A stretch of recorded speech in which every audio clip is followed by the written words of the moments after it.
Hey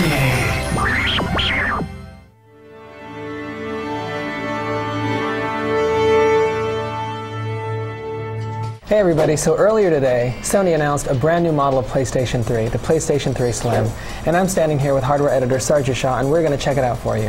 Sarju, take it away. This thing is looking pretty sweet. So popped out in Germany for a price of $299, down from $399, which is always welcome. Shall we just crack open the box here? We shall, and while you're doing that, I'm going to check out the press release.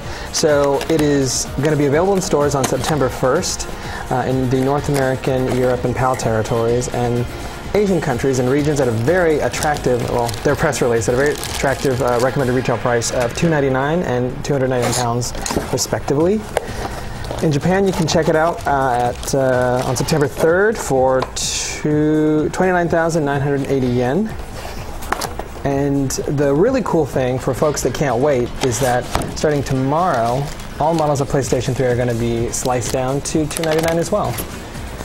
So, all right, let's look at this thing, which Piece is de la resistance. It's tiny. Yes.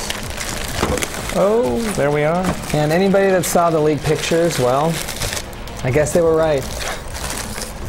Boom. All right, let's get this. Let's get these guys side by side. It is considerably smaller. Yeah. Like half the height. So according to the release, which I will look at again, they are saying it is 2/3 smaller. By volume, probably. In terms of length, we got, that's a little less wide by an inch, right? Something like that. About half as tall, just as heavy. And you've got all the ports that you would in the back on both, and in front, as usual, you got no memory cards, but no memory card slots like you had before, but you do have 2 USB ports. We also switched up the buttons to actual buttons as opposed to the touch-sensitive ones that were on there before. Very cool. Let's see. Now, the stuff that you guys aren't seeing is that, let's see, there's going to be a new system update for the cross-media bar on the PlayStation 3 to take advantage of the Slim, which will now include a Bravia Sync feature that will allow televisions, obviously Sony televisions equipped with the Bravia Sync feature, to allow the system to be controlled by the Bravia's remote control. Which is actually one step up, because before you'd actually have to buy, like if you actually had a Harmony remote, you'd have to buy a Harmony adapter. Yep. So that takes out an extra $50. Or the big PS3 thing, yeah. Which that really long remote. On top of that, there's a new vertical stand, because obviously you can't fit this in the old one. Now, one interesting little omission from this model is that the Install Other OS feature is gone. Mm-hmm. So this means that people will not be installing Linux on their PS3 and doing all kinds of interesting things like they do. Now, Sarge, do you see any place where anyone would get hard drive access?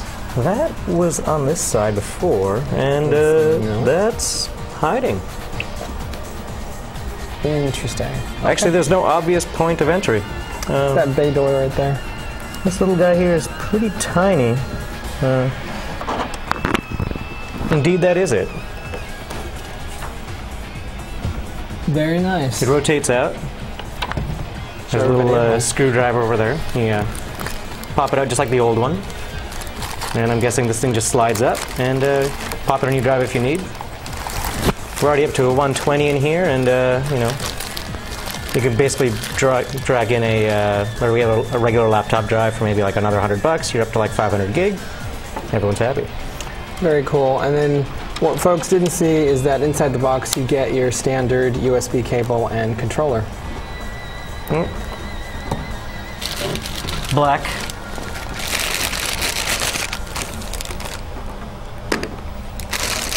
And what kind of cables do we got here? What do we got?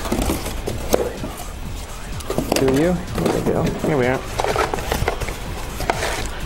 The usual AV cables, power cable, and USB cable. Nothing too surprising. Fairly standard. So there you go. That's your first look at the PlayStation 3 Slim. Sarge, any final thoughts? It's cheaper and it's smaller. What's not to like? Pretty much. So we're going to be putting this thing through its paces. Be sure and check back on the site for a feature and for a bunch of video. Until then, we'll see you soon.